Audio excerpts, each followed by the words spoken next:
Mam na imię Michał Skrzekut i zrealizowałem na Polsko-Japońskiej Akademii Komputerowej projekt, którego celem było stworzenie platformy umożliwiającej druku proszku metalicznym.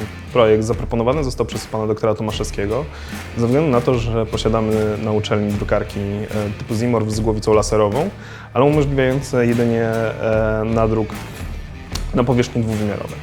Projekt ten może być dalej rozszerzany o tworzenie nowych własnych proszków i testowanie ich na tej właśnie platformie.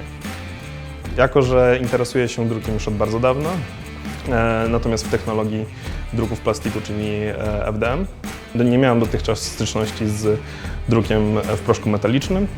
Pomyślałem, że będzie to wspaniały pomysł na zrealizowanie tego projektu. Pierwszymi problemami, z którymi się zetknęliśmy, był moc lasera, sposób rozprowadzania proszku oraz zarządzanie platformami. Jedną, która dostarczałaby proszek do powierzchni wydruku, a druga, która by obniżałaby poziom wydruku przy każdej kolejnej nakładanej warstwie.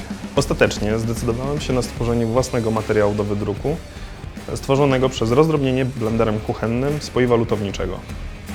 Podczas projektu powstało bardzo wiele iteracji karetek.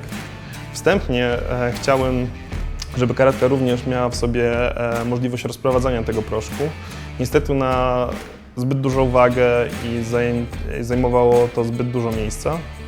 Ostatecznie zdecydowałem się na prosty wałek i oddzielną komorę, z której proszek jest pobierany i przenoszony na platformę do wydruku.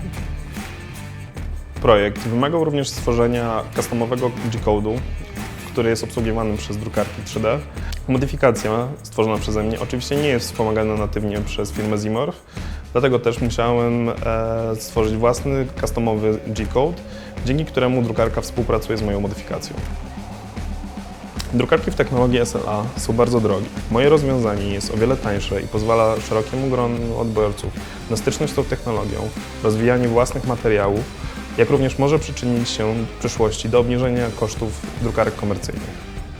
Każdy domowy użytkownik drukarki FDM, jeśli zastosuje do niej głowice laserowe oraz mój mod, będzie miał możliwość obcowania z technologią SLA, mimo iż wcześniej było to niemożliwe ze względu na wysokie koszty.